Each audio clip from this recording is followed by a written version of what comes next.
मैंने आज तक नहीं देखा कि किसी मुर्दे को सफेद रंग के अलावा किसी और रंग का कफन दिया गया, काले रंग का, नीले रंग का, पीले रंग का।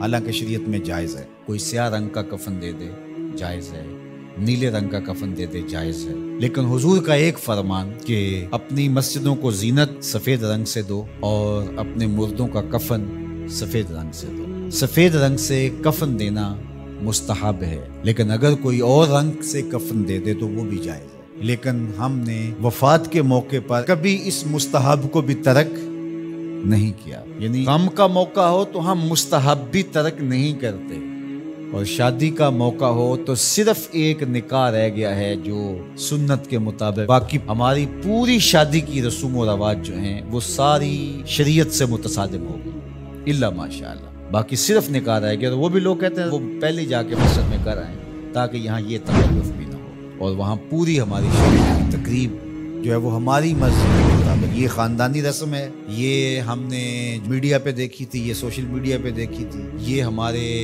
एक दोस्त की शादी पे गए थे, ये हमने वहाँ देखा था। और कितनी तहजीबों का मगलूबा बना के हम एक तकरीब करते हैं और उसमें हमारी ख्वाहिश होती है। हम शरीयत से नहीं पूछते कि शरीयत इसके बारे में क्या कहती है। तो क्या इस्लाम गमों का मज़हब है, दुखों का मज़हब है? खुशी के मौके पर आप इस्लाम को नहीं बुलाएंगे? आप मुझे गम के मौके पे आवाज़ दें, फौतगी के मौके पे आवाज़ दें, मैं चला आऊँ, और जब शादी हो तो आप मुझे कार्ड ही ना भेजें, तो मैं कहूँगा कि मेरा आपसे सिर्फ यही ताल्लुक़ है। गम का मौका हो तो आप शरीयत के मुस्तहब का भी ख्याल रखें, और शादी का मौका हो तो आप शरीयत की परवाह ना करें।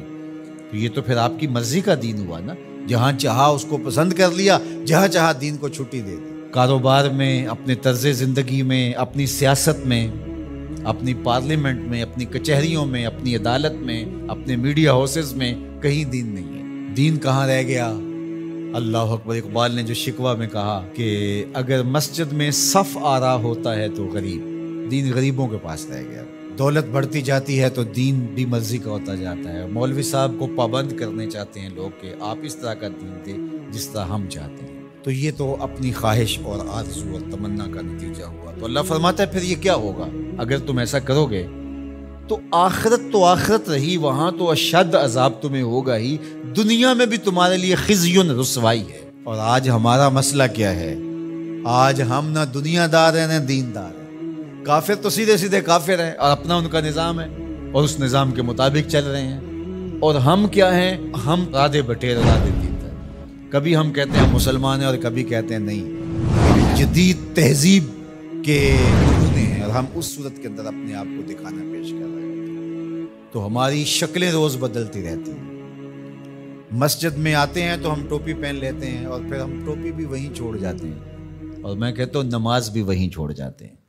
जब दुकान पे बैठे होते हैं तो उस वक्त हम नमाजी नहीं होते, बल्कि हम हज और एहराम भी वहीं छोड़ आते हैं, और हम यहाँ और तरह के मुसलमान होते हैं, हज पे और तरह के मुसलमान होते हैं, एतकाफ़ में और तरह के मुसलमान होते हैं, और हम बाहर और तरह के मुसलमान। हालांकि ये सारी तरबियत है हमारी अमली ज़िंदगी में, इसका असर पैदा हो। जब सजदा करें तो सजदे का नूर लेके घर पलटे, जब रुकू करे तो रुकू का जमाल हमारे साथ सफर करे, जब हज करे तो हज का नूर हमारे साथ उतर के आए और हम उसको मुआशरे में बांटे।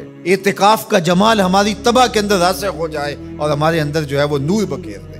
तो मुसलमान का दीन और दुनिया अलग चीज नहीं है। मुसलमान का दीन और दुनिया एक ही चीज है, और वो इकट्ठे चलते हैं, और उनको जुदा करेंगे तो फिर चंगेजी के अलावा कुछ बाकी नहीं रहेगा।